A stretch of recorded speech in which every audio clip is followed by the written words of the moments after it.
Bonjour et bienvenue dans cette deuxième vidéo qui parle de la structure de la phrase. Dans la première vidéo, on aura vu des structures de base et notamment on aura vu celle-ci, sujet, verbe, objet. Je vous ai expliqué comment ça fonctionnait. Aujourd'hui, on va ajouter deux groupes avec des prépositions. Les prépositions, ce sont des mots tels que de, par, pour, à, sans, avec, etc. La plupart de ces prépositions sont imposées par le verbe. C'est le verbe qui vous oblige à utiliser une préposition.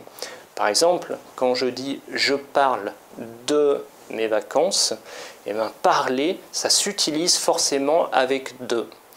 Alors attention, parfois certains verbes ont une utilisation avec la préposition, c'est le cas de parler de, et parfois ils peuvent aussi s'utiliser sans la préposition, c'est le cas de je parle français. Alors je vous montre évidemment en image comment ça fonctionne. Donc au départ, on avait vu ce groupe sujet, verbe, objet. Et bien tout simplement, on va remplacer l'objet par un objet indirect et on a matérialisé la préposition par ce petit carré noir pour ne pas l'oublier. Dans les images, c'est très simple, on avait un sujet qui fait une action sur un objet. Et bien ici, ce sera la même chose, sauf qu'on ajoute la préposition. Donc on a le sujet qui fait une action sur un objet indirect avec la préposition qu'on n'oubliera pas. Je vous donne quelques exemples. Le professeur parle de Paris. Ma sœur pense à ses vacances. Donc ici c'est pareil, hein, je vous ai dit, c'est le verbe qui impose la préposition. Penser, eh ben, c'est toujours penser à quelque chose. Ensuite, les élèves assistent au cours de français. Ici, au, c'est la préposition à plus le déterminant le qui se sont regroupés. Et donc ça forme un mot qui est à la fois une préposition, à la fois un déterminant au.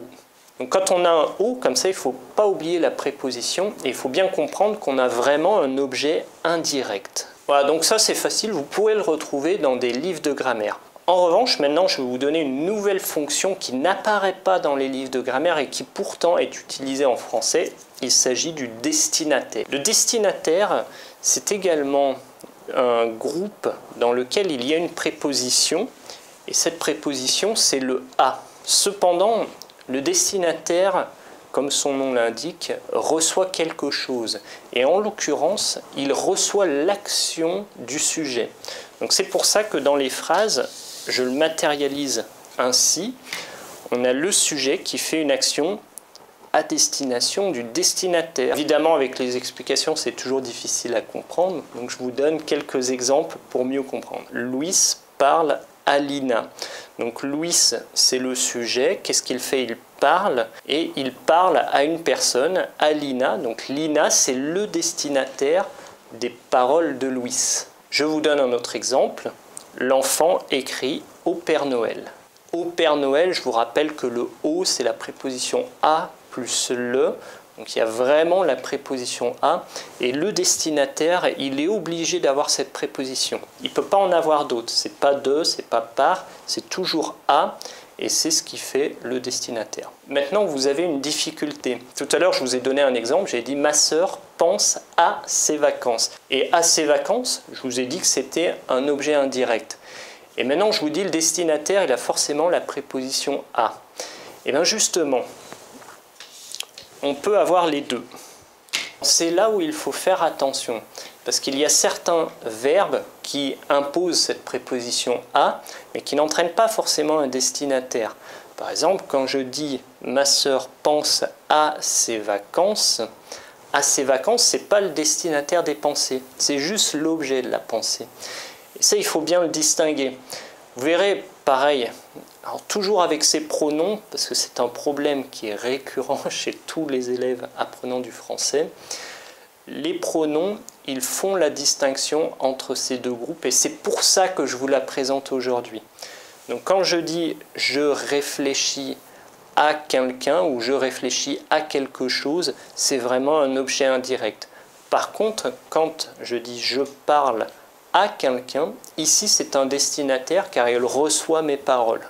L'objet indirect, il ne fait rien, il est Il est juste objet du verbe et il ne fait rien de spécial. Par contre, le destinataire, il reçoit bien quelque chose et il y a cette action de recevoir.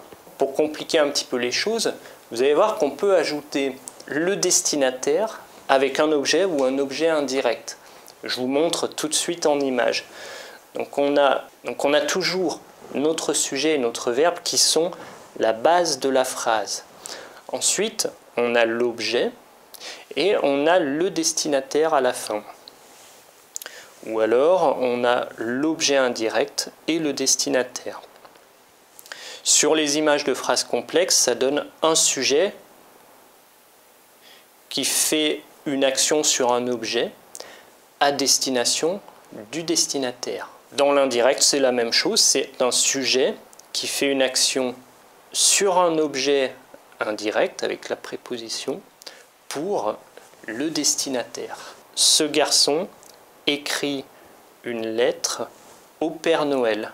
Et là, le garçon, il est là, il écrit sa lettre au Père Noël. Lina parle de Paris à Louis. Donc on voit bien qu'ici, Lina, elle est là, elle parle de Paris, donc on n'oublie pas la préposition, Paris c'est l'objet. À Louis, Louis c'est le destinataire des explications de Lina. Ça vous semble un petit peu compliqué parce que vous ne pouvez pas savoir facilement si c'est un destinataire ou c'est un objet indirect qui a le A, mais c'est pas grave, ça n'a pas d'importance pour écrire, il suffit d'utiliser le A. En revanche, quand on va étudier les pronoms, je reprendrai cette notion et vous allez voir que c'est très pratique à utiliser. Voilà, maintenant je vous invite à faire vos propres phrases. Vous pouvez faire quelques exemples de chaque.